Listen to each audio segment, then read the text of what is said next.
So my name's Rich Glickstein, C. I am a clinical social worker, which means that I have, in my former career, I decided to move. I got a master's degree in social work at the University of South Carolina. And if you notice, I'm wearing a Gators lanyard, so I went to the University of Florida for my undergrad. So we're definitely keeping it in the SEC. We pray 6 or 7 times a year at our home churches, and then on the weekends on Saturdays, and et cetera, et cetera. So what do I do? Why am I here talking about specifically families and family relation to deployments and military deployments? So back in my way back time frame, I deployed about 6 times while I was in the Navy from '89 to '95. They were not deployments that are similar to deployments to Iraq or Afghanistan, so I wasn't on the beach somewhere, I wasn't on ground, I was out at sea. But my first deployment was Persian Gulf War, and then followed by going back to the Persian Gulf a couple of times, rode submarines. So I've been sent out, and while I was a journalist at the state newspaper in Columbia down the road, I spent about 6 weeks in April and May of 2003 in Iraq, in central and southern Iraq, covering the post-war there as a staff photographer. So that's that. The reason why I got into or went to social work is it's a very quick avenue and easy avenue into doing psychotherapy, and not that I like it too much, but family therapy and specifically working with veterans and working with combat deployed service members and embedded or combat experienced journalists, which the second group I haven't had a chance to work with just yet, but we're getting there. So show of hands, so that's a little bit about me. I want to find out about you guys real quick. Undergrads, raise your hands. Difference in majors and schools that you guys are in, if you guys can throw a couple out. Philosophy. Okay, so majoring in BS, got it. Only from the Georgia guy, just pointing that out. Religious studies, okay, anyone else? History. Neuroscience. Say again? Neuroscience, love it. Which is something that I'm getting into working at Shepherd, of course, and I'll get into what my role is there in a second. Anyone else? Say again, math? Beautiful. World needs math, man. Honestly. Glad you're here, because I hate me. Who else? Middle East studies. Middle East studies. Obviously needed, because we need to, in this particular time, from the military perspective, we need to study the adversary in specific, obviously certain adversaries, but not all of it. We also have to study other peoples and other cultures so we can understand, right? How about grad students? All right, everybody religious studies grad student? Okay. Before coming back for religious studies or coming back to grad school or coming back to undergrad, what were the professions in here? What kind of professions from what professions did you come? Early childhood education. Awesome. English to speakers of other languages. Very nice. ESOL, ma'am? Tutor. Math tutor. So lots of math in here. A pastor. Okay, even better. So there's a lot of approaches and a lot of reasons why we're coming back. But one of the beautiful things about military folks, and show us science veterans in the room. Awesome. Glad you're here. Thank you very much for being here. Thank you. So military population has a wide swath of comers, basically. It's all comers. So in any one particular unit, even in an infantry unit, you can have any different varying degree of education, and it doesn't, just because the officer might be required to have a bachelor's degree in something doesn't mean they're the most educated in the room or on the field. So it's always a good idea to understand from that perspective the type of person you're dealing with in the military. The other thing that's really interesting in thinking in terms of deployment or military experience from a family perspective is there are several different ways of going about that and looking through it.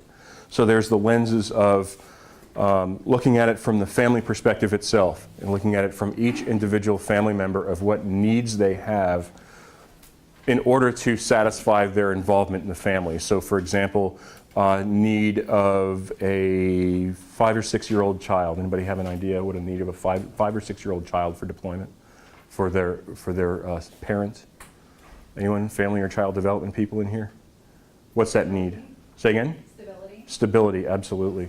And with a deployment or many deployments, there's this lack of understanding of why is mom or dad leaving, right? And from the 5 or 6 year old, what's one of the first things, if you can put yourself in that 5 or 6 year old brain for a second, the first idea in order to kind of make sense of the world is from what perspective? Why are they leaving? Why am I making them leaving? Okay, what did I do so they're going away for 6 to 12 months?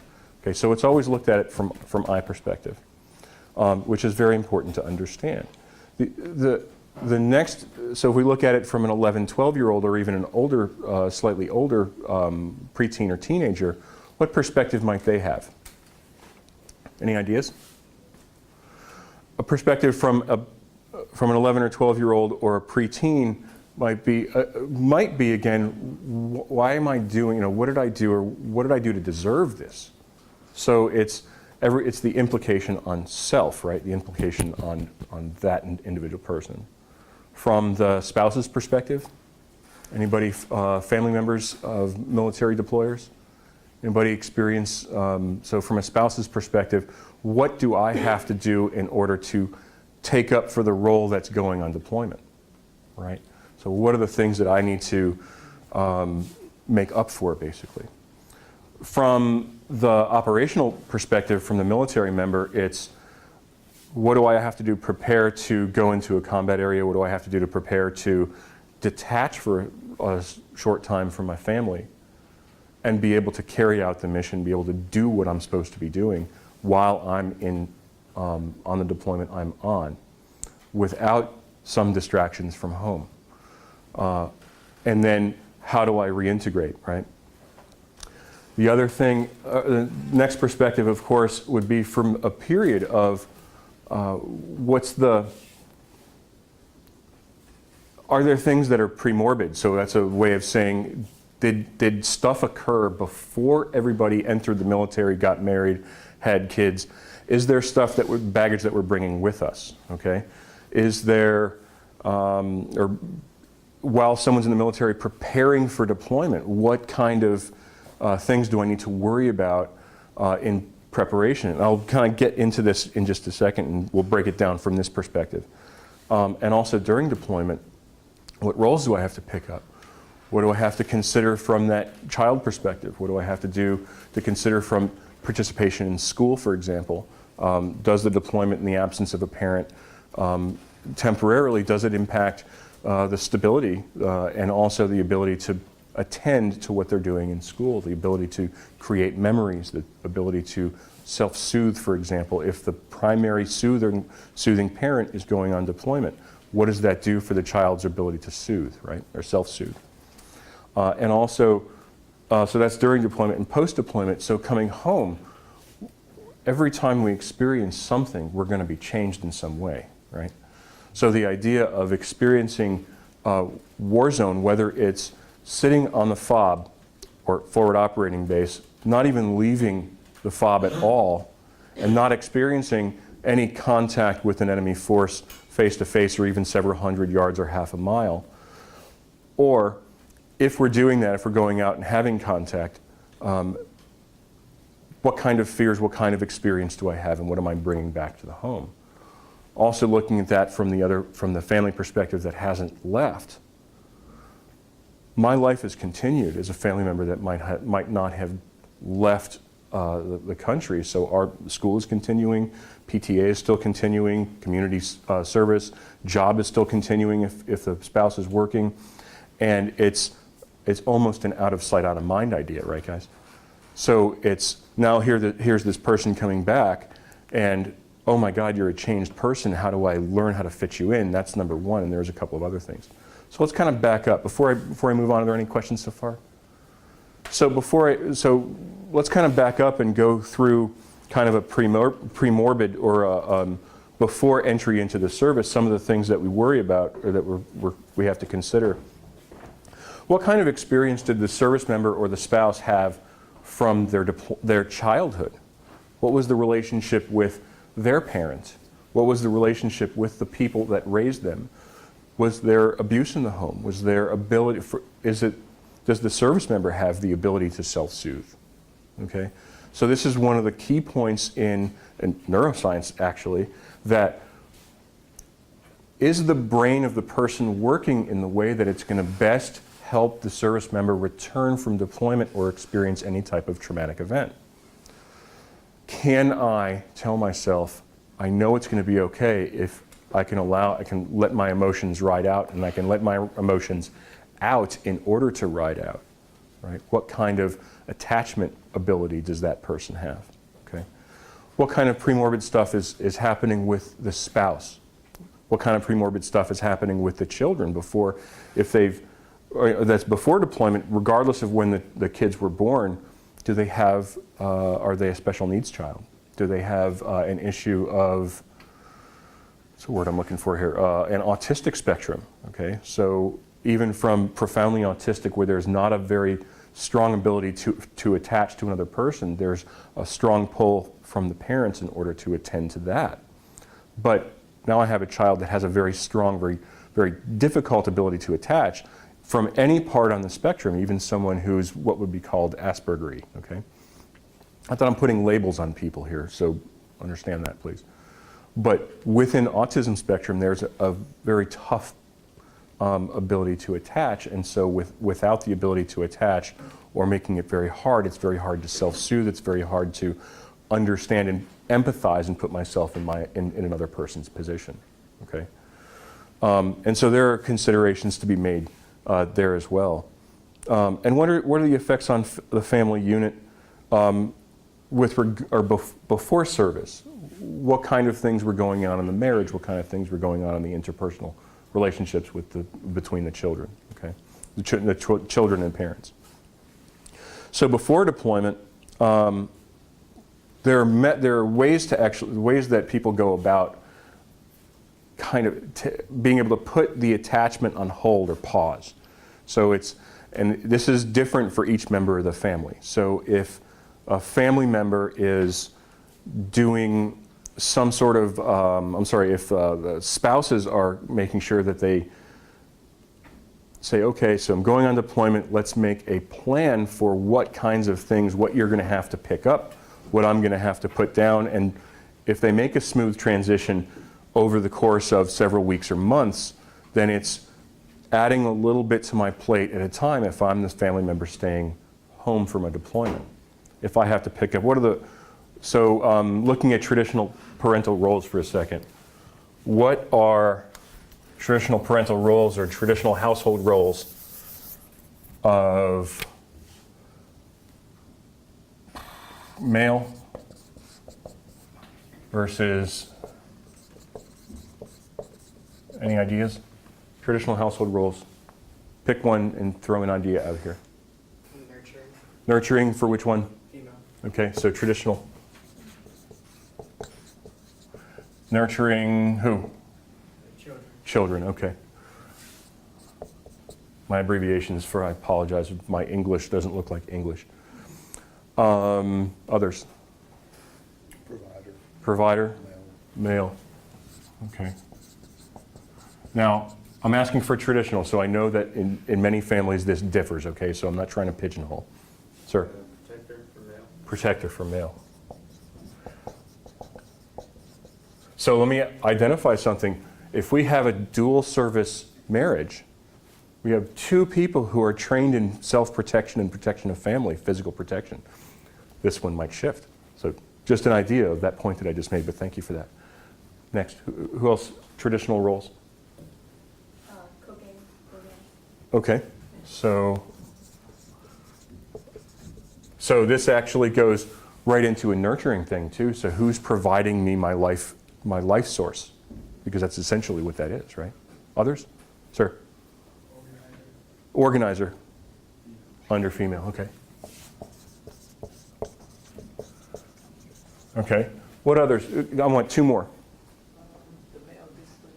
Disciplinarian, okay. Don't count off for spelling, please. And one more.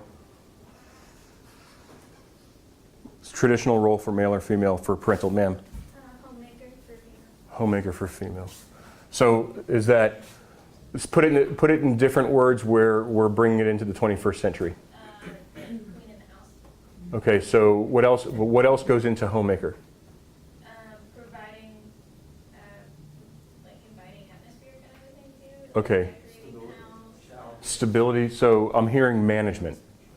Home manager, okay, right? What was that, sir? Childcare, okay. So basically home management, right? So it's office manager, but for the house, right? Different idea, same, almost a similar thing, but it's a broader idea, right? Okay. Okay, so just in these 7 ideas, if we can picture this, guys, as workload, and regardless of who deploys, whether it's the male or the female adult in the household, we look at this as workload. If the female, if the mother, wife, female is deploying, these are all things that have to fall into the workload of the man, okay? And vice versa.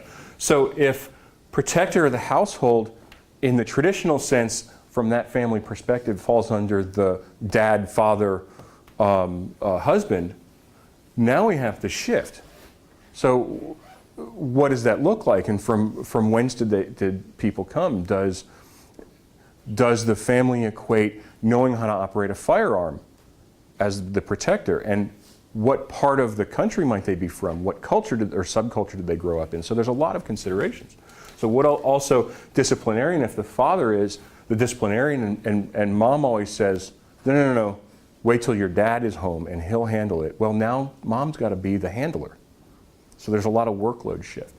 So if all the workload shifts at once, is there a word that might describe that? This is from so if the female is staying home and this whole workload shifts, we're talking about overwhelming, absolutely. So not being able to compensate properly, not being able to cope. But if I start to shift and I make plans to do this one by one by one over the course of time, now I'm adding a little bit more to my plate, I can make room for it, add a little bit more, and I can manage it better, right? So there's a lot of problem that doesn't come into thought or might not come into thought for military deployment. Resentment. Resentment for deploying.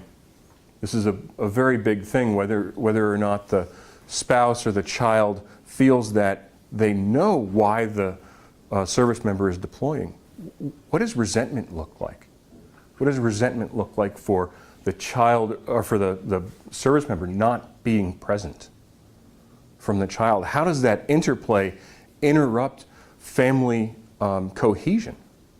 So if I'm angry, if I have strong resentment toward my parent or toward my spouse, resentment, there's a saying, and I used to work in substance abuse, and I forgot to tell you about Shepherd, but we'll get to that in a second.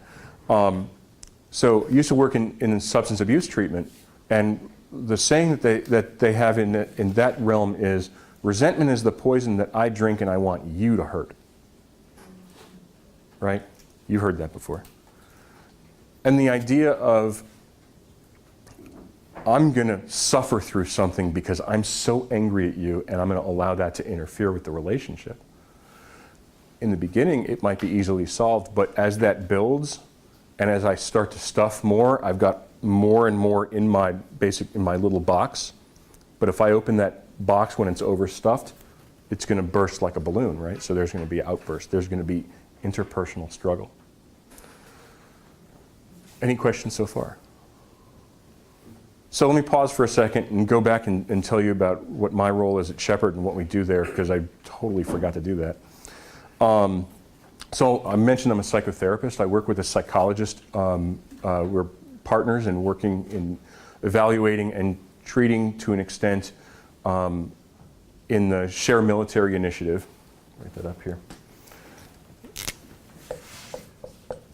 So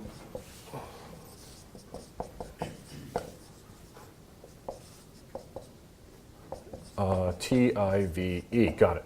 So in SHARE, it's a rehab, physical rehab-centered program that has all disciplines in rehab or in a rehab hospital. We have a speech therapist, physical therapist, occupational therapist to work on practicalities, psychologist, myself, recreation therapist, because that was for James Shepard, one of the reason why Shepard Center actually exists.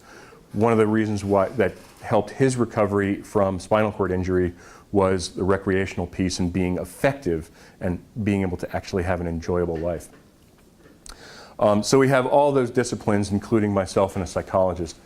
And so and the reason why there's two of us in behavioral health, when one person will work with the client individually in dealing with goals-driven, value-driven decision-making, perhaps dealing with traumatic events in combat, and dealing with moral or spiritual injury, which is part of the traumatic experience in combat, dealing with a couple of other things. And I know Alan Roof talked about that perhaps when he was here.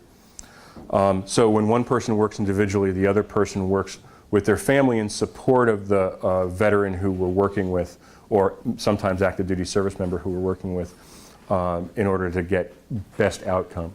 Sometimes it's family therapy, but sometimes, most of the time, it's really just how can the family support the continued reintegration or continued physical recovery. When I recover physically, or I might recover mentally, et cetera, et cetera. I think that covered that, so thanks for letting me kind of pause and go back. So where did I leave off? I left off on before deployment. During deployment, one problem during deployment is, or starting up from there, how does a family adjust to filling roles? We talked about that just a little bit. But how does this, when things go on at home and the spouse or the children are getting in contact with the deployed service member through internet and chat rooms, and you guys have experienced this? So there's the internet cafe, and it's instantaneous. When I was deployed, I had to wait a week to 2 weeks to get mail, real mail with stamps and envelopes. You guys, anybody remember those? Where on the top we wrote free because we were in a combat zone, and we were able to actually send stuff out, but it was real mail on paper with actual pens. But the difference is there's this immediate communication, and the communication medium hasn't changed. So if the communication medium hasn't changed, I may still feel as the family member or the spouse that stayed home to be able to share the information that's going on at home. What does that do if and you guys don't answer this question, what does that do to the deployed service member who is in a role that has to go outside the wire and may have contact with an enemy? What does that do for their attention? Any ideas? Sir? Sort of recreates a link that you supposedly had sort of severed or at least put to the side for the moment, back to where you were. Mm-hmm. It takes your focus off of where you should be. Absolutely. It takes my focus off of the present, off of the immediacy of I need to make sure that not only am I protected, but everybody that I'm with is protected, and we can accomplish the mission. But if my mind is going back to the homeroom teacher that had a problem with my 7-year-old, then we get a problem. We have someone who's not completely attentive to their job, right? So, and therein also starts the problems with psychological intent of where if my emotions come in, it may harm me while I'm deployed. That idea actually may come home. That belief of emotions where if I allow emotions in, it may harm me, might come home, and those rules actually take place while we're back here. So there's a lot of interplay.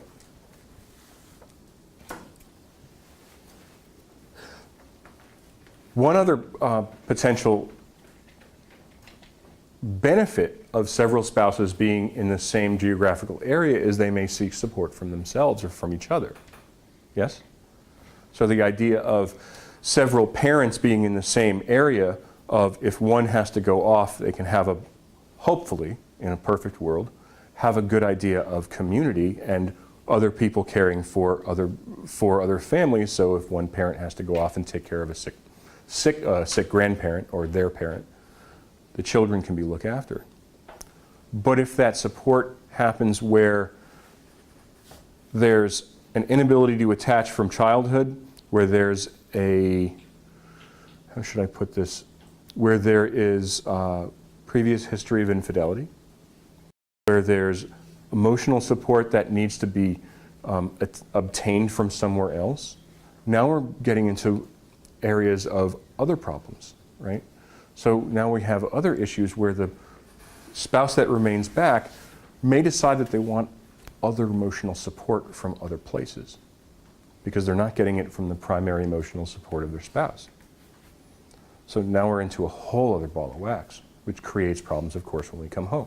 And if, of course, the spouses either divulge or figure it out.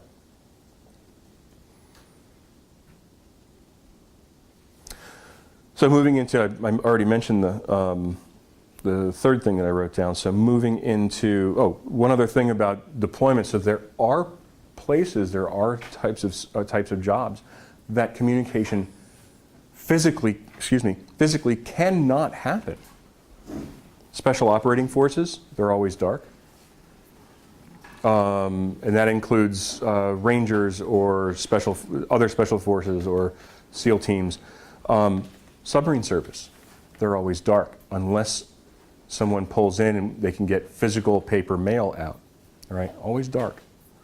Other operating forces that if you're in a location where you can't communicate because of safety reasons, they're always dark. So there's this void of information.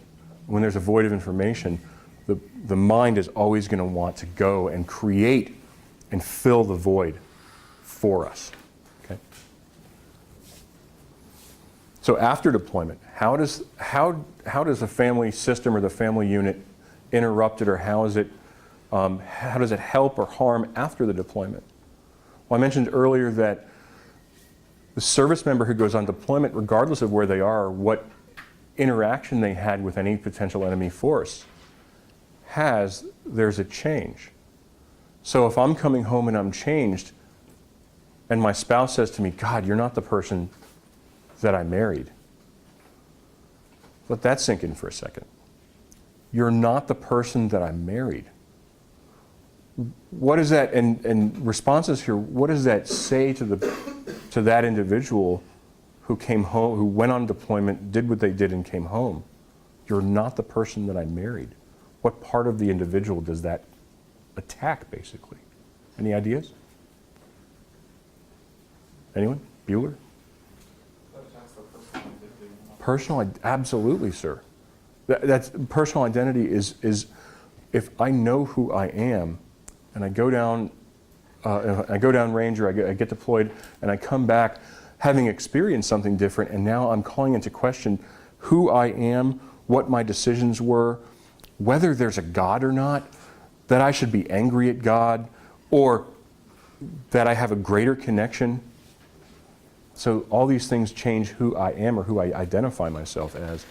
And if someone questions that, and I'm already on shaky ground, or came onto shaky ground because of deployment, problems erupt. Right?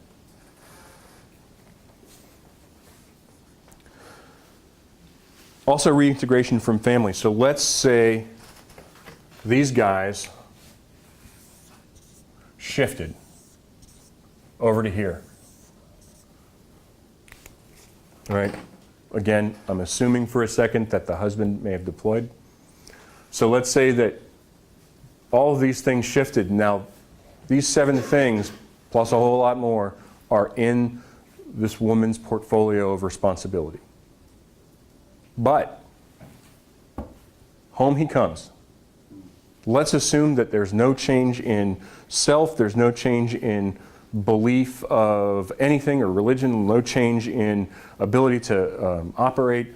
There's no traumatic response that's prolonged.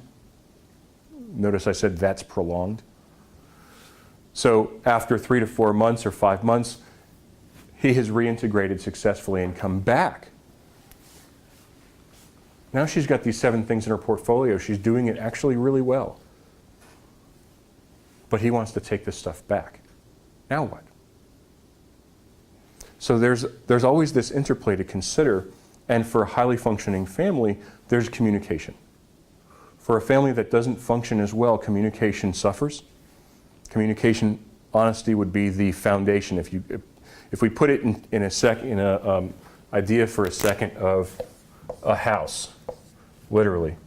So here's that nice, cute little window, another window, little fence, picket fence, and all that stuff. So under here is this foundation, right? This would be honesty and communication. If that breaks down, everything that's built on top of the foundation has the potential to crumble. Right? So highly functioning or well-functioning families can survive deployment even if it's difficult, even if the service member comes back with psychological problems. Not even psychological problems, I think that might be the wrong word, but comes back with experience that changes their outlook on life. And they may operate and consider that the traumatic experiences are still happening, but they're happening now. So that's kind of like the definition of PTSD, is that we believe the danger is still here. Okay. The last couple of points that I'll kind of make. How about reintegrating into the world? What about the experience that the service member may have in reintegrating back into the world, back into the society that, considering American culture, that we value the individual in the military, we value the collective survival, we value the collective idea. In American culture, we value the individual achievement. In the military, it's valued of command or unit achievement, unification. Groupthink, all right? Who's heard before, and then we'll kind of pause for a second and we'll kind of start having a discussion, but who's heard before, I didn't fight for the country, I fought for the guy next to me. Yeah? Absolutely. So the idea is that it's groupthink. I'm caring for somebody else. In the Army NCO Creed, in paraphrasing, it actually says that I'm to take care of my soldiers first. So in other words, I'm to look outward first. But if we look at that from the perspective of the safety brief on an airplane, put your mask on and then help the person next to you, it's backwards in the military. It's always looking outward with very little consideration for self. And I'm not saying that that's bad or good. It's very positive when we're feeling that when someone is in the military and feels that they have connection with the other people around them, which is very good for attachment, of course, but also feeling that they're protected by other people around them. And then coming out of the military and the world just flips. It's tough, really tough. One of the things that helps, I go right back to it, attachment. Being able to attach to another human being psychologically. So that's kind of my spiel. That's the extemporaneous spiel about how family systems are interrupted, or how family systems are, I don't know, changed or adjust or have to readjust upon reentry, and that's like the baby taste. What do you guys think? What kind of, has anybody experienced this, whether it's from the first part, from their own perspective, or experienced this from seeing friends or family members go through this? Anyone? No? What kind of things kind of stood out for you? Kinda. Sorry. What things stood out for you? What things resonated as we were talking, sir? Referring to people being reintegrated back into society after having been in a war zone forever. Mm-hmm. Well, while you were talking about that, I painted a scenario Mm-hmm. from the movies and books I read. Mm-hmm. Say a guy comes back from the military and he's looking to start his first day back at work. Mm-hmm. And he's passing by, say, downtown, and there's there's construction going on, as soon as he hears a loud noise, ducks behind a car, Mhm. starts reaching for his weapon, he has no weapon, then he loses it and he tells everyone else to get down. I mean, that's one issue that someone could have coming back Mhm. from the military, you know, in one of the worst case scenarios. Okay. That's definitely a problem. That would be and that's a natural reaction too. Right. Right, that's a natural thing. That's not even in a PTSD, as in diagnosable reaction. That can happen for the first month or so, and then if that slacks off when we realize where we are, Right. absolutely. He has to realize every Absolutely. time we're Yeah. reminded so. Mm-hmm. Yeah, I have a family member who's deployed 4 times, Mhm. and when he comes back, he basically hides in his room. I don't want to call it hides, he stays in his room. Mm-hmm. And he goes to the VA and he gets various medications to be able to deal with the environment here. Mhm. And it takes almost 6 months. Mhm. And sometimes, in the past, by the time he's coming around, it's time to go back out. Mm-hmm. What type of unit is this person in? Okay, airborne? Okay, so he's a Army, Yeah. likes jumping out of airplanes? Mhm. Got it. So, absolutely. So, I mean, we've just talked about startle response and avoidance. So that's 2 parts to a trauma reaction. It also falls into a diagnosable thing, but I'm just talking about a general trauma reaction. Okay? Sir? When my brother returned, he didn't relate to his wife Mhm. the way that he did before, so he would spend almost all of his free time with the people that were in his unit Mm-hmm. instead of kind of re-engaging with her. All right. So, if I can paraphrase, you don't understand me anymore. Or from the wife's perspective, I don't know who you are anymore. So, really difficult to reintegrate. So, that would be actually, you guys are hitting the nail on the head with this diagnostic stuff. Change in cognition or mood. All right, so that's 3 out of the 4. Yeah.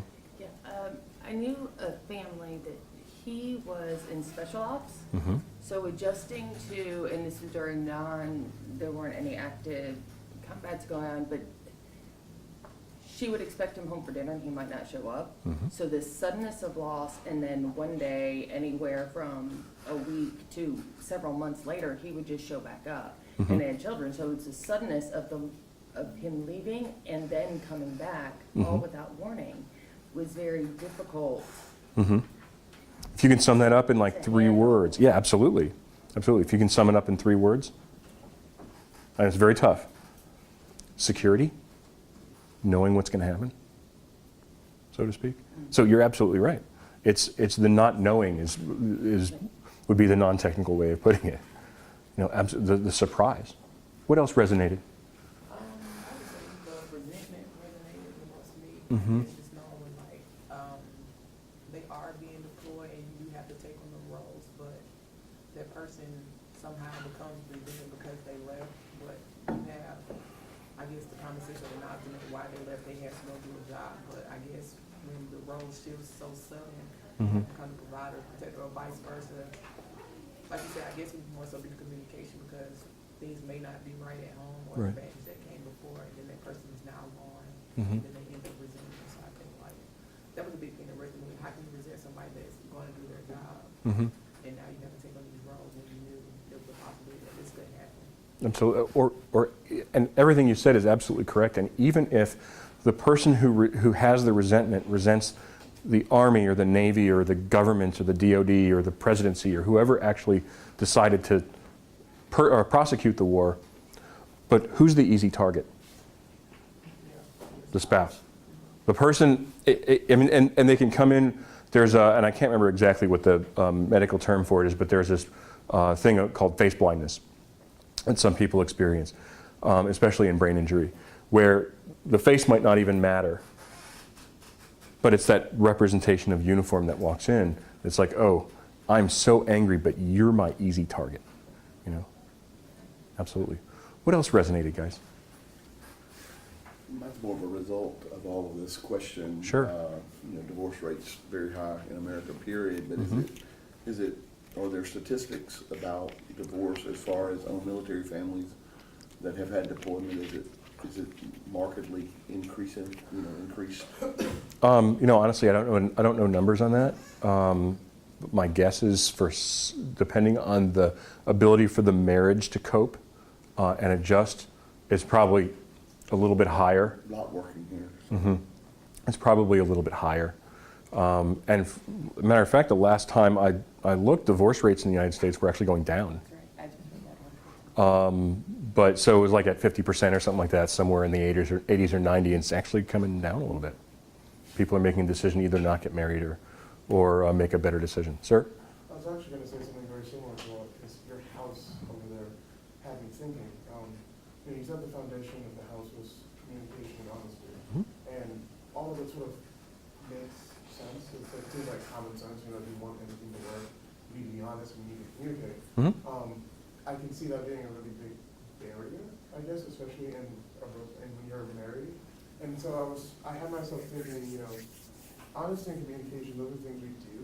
You're honest with somebody, you talk to somebody, try to get things done. But marriage, or at least most people seem to think that marriage also has this feeling component, love. A little bit, slightly, Yeah. hopefully. Just a touch. Some people play it off as, we can do this without you. I mean, in a perfect world, you never know. So, sometimes I was thinking to myself, is the feeling sometimes enough to get past some of the physical things we don't do? And especially in military marriages where it can love conquer all, so to speak, not to be blasé at it, but Well, can you get past things, can you get past the physical things that aren't happening as well as they used to with love? well, you know something? I love you, but damn it, I hate that damn shirt. Every time you put it on, it really drives me nuts. Are you going to get past that if it happens over and over and over and over? Every time you deploy, I know it's not your fault, but good God, it just throws it. I hate it. I hate you, and I hate you for it. It's a strong word, right? So, short answer, I don't think so. It's not just communication, but communication style. So it's, and this is getting into family therapy type of idea for a second, soft opening versus hard opening. You know what your problem is versus, when you don't come home at, I'm sorry, not when you, when I'm alone until 7 or 8 o'clock and I don't know when you're going to come home to whatever. I really feel hurt and separated. So there's a difference in communication style, right? So I might love or care, but there's a lot of other stuff that's going on. This facial expressions, little things are the big things, actually. Does that make sense? Sir? Does the military provide counseling, pre-deployment counseling? Some expectations of what's going to happen, going and coming? To the best of my understanding, I think there's some offered if it's asked for. I think there's some offered, and I think that the military, the Army in general, or the Army in particular, might have learned a little bit more. But considering the goal of the Army is to, seize and hold ground, and to close and destroy the enemy where possible, do they really give a crap about family atmosphere? I mean, they should, because they're going to have better soldiers. They're going to have better operating soldiers and a better operating unit, but I'm not necessarily sure. But to be, not that I'm trying to comment on the Army or the military, but I honestly don't know. So you were saying that with the internet and that kind of communication can be distracting for the person deployed. Does that also, does it help or does it make it worse as far as the communication with the family and being able to reintegrate? Does that help to have constant communication or no? I think it really depends on the type of communication and how it's working. So the example that your colleague brought up just a minute ago of is emotion enough to get past the boundaries or barriers. I think it's how people communicate and what they decide to communicate and consideration for the other person as well. I think that's an important point, which actually goes to your point of preparing the family for deployment and then preparing the family to come home. The Army or the military in general, I think, does a great job in preparing the service member to deploy. This is how you're going to do your job. But there's not as much, and they're doing a lot of work on it from my understanding, preparing the deployer to come home and reintegrate. And there's more work on that as well, but still studying. Sir. Did I answer your question? Okay. All of these issues that you bring up are bad enough for a family coming in where there is no injury. I'm assuming that you deal with a lot of clients that have injuries for more as well working at the Shepherd Center, or is that? Yeah, you're absolutely right. So the requirements, so the requirements of our program, first of all, it was started by, anybody heard of Bernie Marcus living in Atlanta? So he and his wife, I think, got really pissed off at the VA back in 2007 or so, and they decided, we're going to give Shepherd Center a bunch of money to which we are already benefactors. And just, here's a bunch of money, go make some more money, go secure some more funding sources, and make a program to help our veterans coming home with traumatic brain injury. So there's thinking ability, mood change, physical ability with brain injury itself, then there's physical injuries. So absolutely, the changes come in with regard to physical ability, being able to reintegrate physically and do some of these jobs. So I'm not going to be much of a disciplinarian if I use corporal punishment if I can't raise my arm this high, right? It might be better for the kid, but it might not be as good to actually accomplish the goal of thoughtful corporal punishment. To, not that I'm pushing it, but to be able to accomplish that goal in removing the emotion from it. But that's another story. So yeah, absolutely. It's I mean, one of the most important things in a marriage, being able to please each other sexually. So when physical ability changes, can I still do that? Can my spouse still do that for me? That's a very huge intimacy issue, right? It's something that's very, very important to a lot of couples to continue in the intimacy and relationship and attaching or detaching, right? So it absolutely plays a role. Can you just walk us through what happens, like, the first day the veteran shows up? I don't know if this is a fair question, but I'm curious, does that person come and you guys have already decided who he or she is going to work with? Do you work as a team? Okay. Yeah, that. So we have thanks. So we have a roughly 2-week evaluation period in our program. The first day is taken up by meeting with the case manager to go over rules, sign agreements to make sure that that they know the rules about drug or alcohol use while they're in the program, which the answer is there hopefully will be none, other than what's prescribed to them. They'll get a chance to meet with our nurse to find out what their physical injury history is. Then they'll meet with myself and my partner, and we'll go over psychological issues, any history before the military, during deployment, after deployment, changes in ideas, changes in belief, in beliefs, whether it's religion or other things, changes in how it's changed their physical responses. I think, so you brought up isolation, startle response, how things change there, if there's other stuff like obsessive compulsive disorder. So let me back out for a second. Then the person will meet with our occupational therapist and make sure that they can do checkoffs and see if they can operate the stove in the apartment, operate the bathroom stuff for safety, and also just to make sure to do an evaluation of what they do. So for that 2 weeks, they'll come and we'll have evaluations by all of the disciplines, PT, speech, OT, and ourselves, behavioral health, and rec therapy, where they presently are. And then for behavioral health, for the two of us, depending on caseload and depending on if either of us have preference or strength in certain areas. My partner is fantastic with obsessive compulsive disorders. She used to work in a clinic that was just OCD, so she's got a strength in that area. I have a strength in other areas, especially in substance abuse. So that's decided based on caseload and based on preference and based on the client, if they have a preference in working with a male or female therapist. and what's going to be beneficial for them. If they need to be able to develop attachment and communication with a female as opposed to a male, that's also taken into consideration. And then after our evaluation period of approximately 2 weeks, we'll sit down with the client and basically tell them what we found. So, okay, so here's our starting point.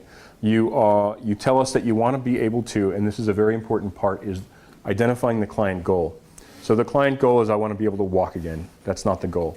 The goal is I want to be able to participate in my children's lives. I want to be able to have a job again. I want to be able to read or write again if I have a profound brain injury, but we're not at that level actually of brain injury for our program. I want to be able to, reconnect with my spouse. So real goals, what's it going to look like in your life if you go through this program and things are different? What are you going to be able to do differently? So we go over that. What's it going to look like along the way? So right now, here's the snapshot of the last 2 weeks. These are the things that you can do. What's it look like when there's a little bit of improvement, what we expect to get when we're finished? What does it look like if it's more than expected? What if we look like if it's almost perfect world? So we can identify steps along the way and we can see clear, measurable, attainable stuff that each client hits along the way. And so that's our starting point. Those goals may change, those attainables may change, those milestones or measurables may change, and that's cool. That's the idea, right? So I think that hopefully answers the question. And then from then, it's like, all right, let's go. We're driving now. Let's start. But it's baby step stuff. So for a rifleman, the thing they do is they learn how to shoot. Well, they have to learn how to control their breath before they shoot, because breath controls muzzle rise, muzzle fall, right? So it's learn the components. Then we start to put it all together. And then we start to put it all together. All the while we're going on outings on Thursday afternoon and Fridays they do stuff. We're not staying in the treatment suite. We're going places and putting some of these things into practice. Not test, but practice, right? What else resonated, guys? Any other questions? Where are we on? So yeah. Aside from that, I'm not sure that there's much else to mention. What else? Could you touch on, or just sort of alluded to moral injury, and Sure. that's kind of come up a little bit in our courses? So moral injury, it's a huge subject, but to kind of pack it into a couple of minutes. So moral injury, the idea of somebody's, this is what I believe to be true, this is what I value most. Anybody have an idea of, or raise your hand what they value most, if you guys don't mind sharing? What I value most is my belief in, so me personally, what I value most is my belief in the First Amendment and the right of, or the freedom of the press, and the importance of carrying the message within the press to the citizens. That's one of the things that I value most in the world. All right. What else? Family. What do you mean when you say family? My immediate family, wife, So do you value them individually, or do you value their well-being? What about them do you value? their well-being, Mhm. them being productive humans in society. Okay. So belief in family and your role in adding to that, is that right? Yes. Okay. One or two others? Education. Belief in education. Say more about that. I believe that education is important because? It is the foundation of a well-working society. Okay, the foundation of a knowledgeable working society. Okay. I believe in early childhood education. You don't say. Specifically because, before you can even move on to those steps, early education really focuses on pro-social skills and social competency and emotional well-being and instilling all of those values and foundation. Absolutely, foundation. And sir, last one. I value people, and what I mean by that is, I believe that there is no person who was created for the sole purpose of failure or self-destruction. And Okay. so I think that we should do whatever we can within our own means to save people, sort of emotionally and spiritually, Okay. as much as, physically. Thank you. I believe in people, and people are equal, I hear. Am I, I would like, I mean. you would like to I see think, it. the way you see it, absolutely. Beliefs or values are subjective. All that is required is that I think it's true. That's it. So let's put ourselves in a position for a minute. I am out on a patrol somewhere, and I'm just kind of riding by in a group of Humvees. Rules of engagement tell me that I cannot engage anybody unless I'm fired upon first. Okay? I can't touch it. So even if, and we're riding by the side of the road, we're riding by this village, and off to the right, there is a man holding a woman on her knees, and he has a rifle. My rules of engagement is I can't step in to protect her. I can't step in to end any potential violence. And I'm not going to describe exactly, but let's assume that he carries out the violence and ends her life. I can't protect her. How does that change my belief or my value of family as protector? How does that change my belief or value of people as equals? How does that, and no one raised their hand and mentioned specific religion, and I'm fine with that because I'll say it anyway. How does that change my belief or value that God is benevolent and that suffering doesn't exist or shouldn't exist? How does that change my way in thinking? So, if I feel that I am restrained from protecting and my job as a soldier, Marine, whatever, is to protect by force, and I am held back by doing that or from doing that, how does that change my belief when I come back? Sir? Well, when you come back, you may feel more obligated to protect others that are not your friends or family. Mhm. You're just total strangers. Okay. If you see someone getting hassled or about to be shot or about to get into a fight, you may feel that you have to step in because you didn't get to step in while you were away overseas. And Exactly. so the lady was shot. So now what I'm hearing here, there's a term for that. It's called post-traumatic growth. All right? It's also motivation for change, and hopefully I'm actually going about those things and stepping in to protect. Hopefully I'm going about those things underneath the rules of where I am. So underneath the laws and following the laws and rules of the United States if I'm back here, or Germany if I'm stationed in Germany, or name the country, right? So that's motivation for change. What if I can't get through that, sir?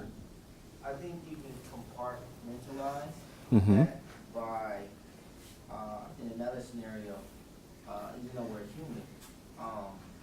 So when I do documentaries and I contract work, there's like even one of my projects, the subjects that I was filming, I had to follow them for a week and we became very close. We're all friends, but all of the footage, all of the pictures that I took by contract, it's theirs, it's not mine. So everything that I did, once that week was over, I had to hand that over to somebody else. It's not mine, even though I'm participating.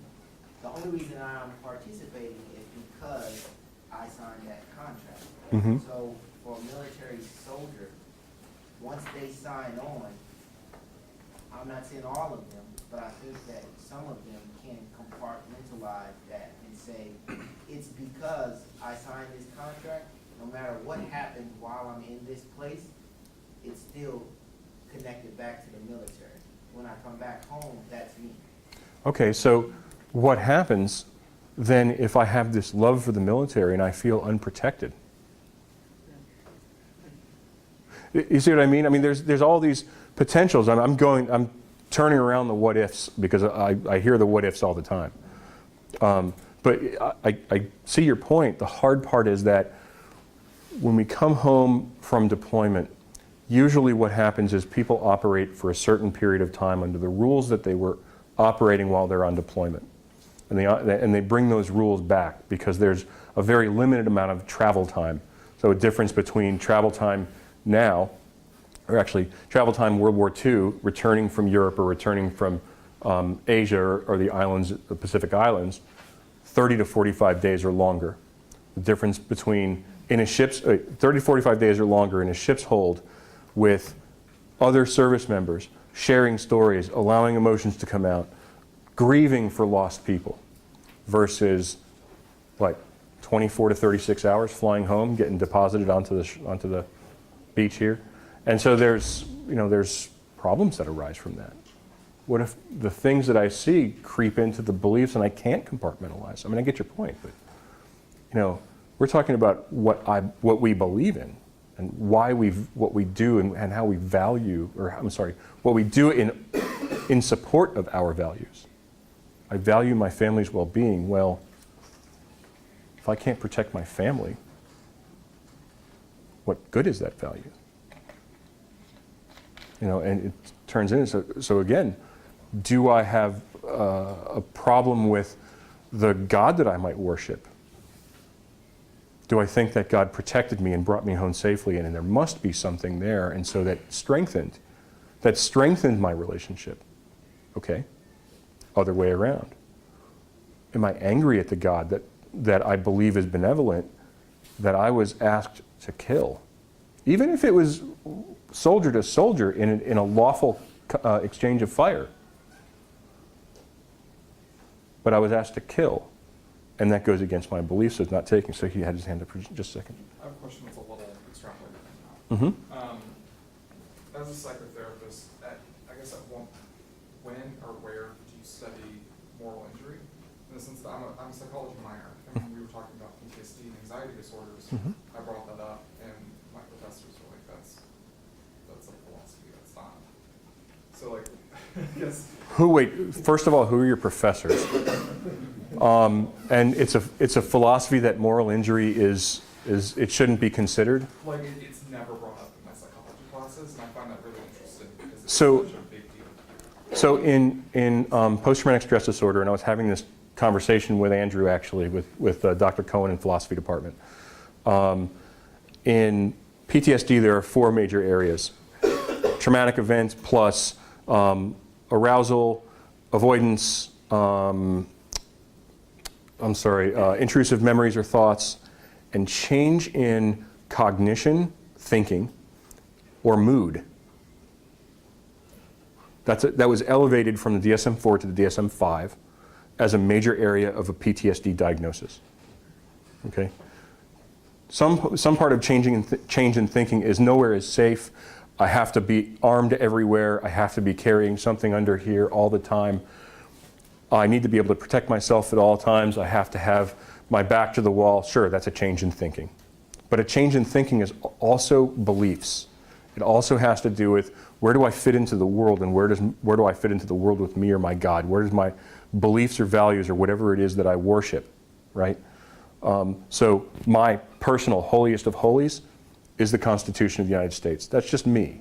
So if I'm asked to defy the Constitution or asked to go against it or something like that, how does that get into my fibers? How does that change my thinking? Without knowing them, your professors are full of it. And if they don't consider this idea as a change in cognition, they're bonkers. But that's my opinion. I agree. So. I actually have to leave it on that. I'm sorry. Your last official word, you're bonkers. Thank you very much. Thank you guys very much.